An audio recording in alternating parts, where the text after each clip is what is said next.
My dear students, class 2 इसका हमारा topic है द एनिमल वर्ल्ड। इसमें आज हमने बुक पेज नंबर 19 करना है। कल हमने बुक पेज नंबर 19 से क्वेश्चन आंसर्स किए थे, क्या जिसमें पूछा गया था कि रेप्टाइल्स कौन से होते हैं, एम्फीबियंस कौन है, ठीक है। इसी तरह से एनिमल्स जो है उन्होंने साइंटिस्ट ने एनिमल्स को क्यों ग्रुप्स में जो है वो डिवाइड किया हुआ है कि हमारी स्टडी इजियर हो जाए। तो इसी से रिलेटेड आज हमारा जो है ये ब्लैंक्स है, ठीक है, फिलिंग द मिसिंग वर्ड्स हैं, हम इसको करेंगे और इसको करने के बाद हमारा ये जो चैप्टर है ये कंप्लीट हो जाएगा। आपने क्या करना है, आपने इस बुक पेज नंबर पर जो ब्लैंक्स जैसे मैं फिलअप करूंगी मिसिंग वर्ड्स आपने भी फिलअप करने हैं, ठीक है, और फिर इनको अच्छी तरह से लर्न आउट भी करना है। तो नंबर 1 है that have a skeleton inside their body, क्योंकि इनकी बॉडी के अंदर स्केलेटन होता है। हमने एक्सोस्केलेटन और एंडोस्केलेटन के बारे में पढ़ा था ना कि वो एनिमल्स जिनकी बॉडी के अंदर स्केलेटन होता है वो कौन से एनिमल्स होते हैं, जिनकी बाहर होता है वो कौन से एनिमल्स होते हैं। साइंटिस्ट ने क्यों इनको जो है वो 2 ग्रुप्स में एनिमल्स को डिवाइड किया है ताकि हमारी स्टडी इजी हो जाए। तो अब इसमें यह है कि वो एनिमल्स पूछा गया है कि that have a skeleton inside their body, क्योंकि इनकी बॉडी के अंदर स्केलेटन होता है।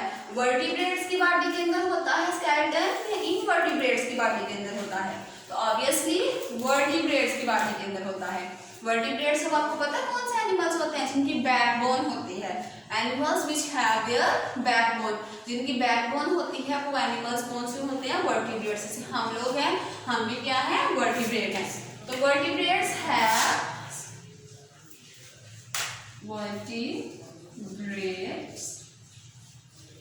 a skeleton inside their body। तो वर्टिब्रेट्स जो होते हैं उनकी बॉडी के अंदर स्केलेटन होता है।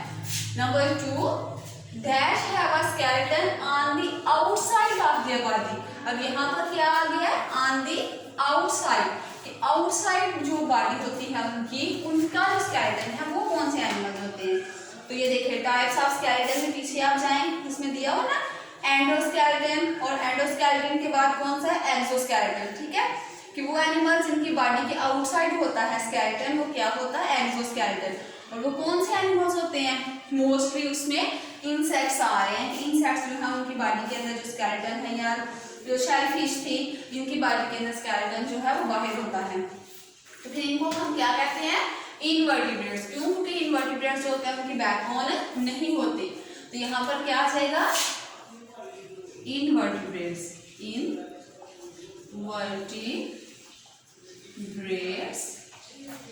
have a skeleton on the outside of their body। Invertebrates जो है उनकी बॉडी के आउटसाइड पे उनका स्केलेटन होता है। आगे है number 3 that animals change their body temperature as the temperature around them changes। ये भी हमने टेम्परेचर के बोर्ड में पढ़ा था कि एक तो स्केलेटन की बेस पे, दूसरा वो बॉडी टेम्परेचर किस तरह से मेंटेन करते हैं। इन 2 बेसिस पे साइंटिस्ट जो थे उन्होंने एनिमल्स को कैटेगराइज किया हुआ था डिफरेंट ग्रुप्स में ताकि हमारी जो स्टडी है वो इजी हो सके, हम इनको इजीली तौर पे अंडरस्टैंड कर सकें।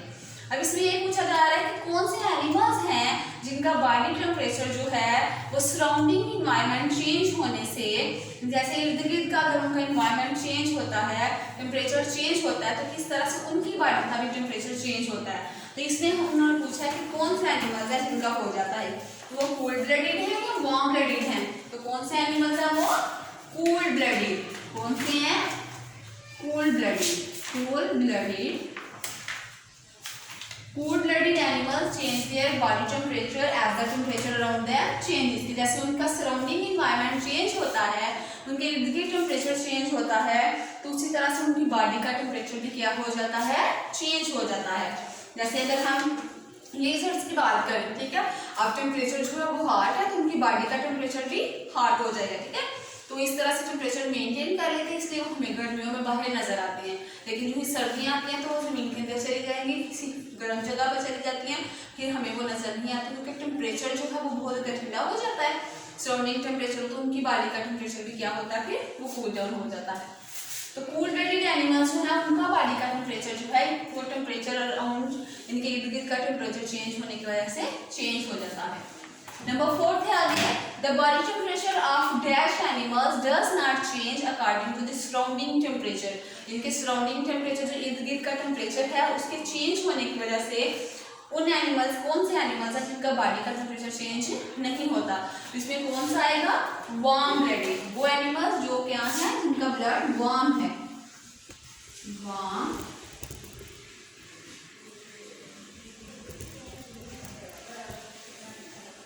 blooded. The body temperature of warm blooded does not change according to the surrounding temperature। कि जब surrounding temperature change होता है तो warm blooded ऐसे एनिमल्स हैं जिनका body temperature change नहीं होता। जैसे हम लोग हैं, हम भी warm blooded है, गर्मी हो सर्दी हो हम अपना body temperature चेक करें वो कॉन्स्टेंटली जो होता है वही रहता है, ठीक है। नॉर्मल जो हमारा body temperature वो 37 डिग्री सेल्सियस होता है। तो अगर आप किसी, इससे पहले मैंने क्वेश्चन आंसर्स करवाने से पहले एक दिन आपको कहा था कि आप अपना बॉडी टेम्परेचर चेक करें, किसी गर्म जगह पर जाके करें, फिर किसी एयर कंडीशनर रूम में आके चेक करें।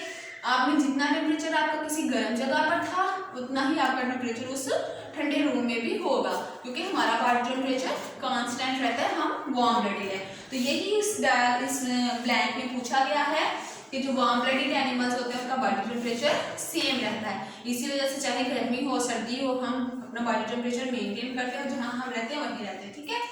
तो आज तो ये हमने किया, आप कल में इन ब्लैंक्स को फिलअप करें। तो ये हमारा जो चैप्टर है ये भी कंप्लीट हो चुका है। कल हम इंशाल्लाह नेक्स्ट चैप्टर स्टार्ट करेंगे। Thank you.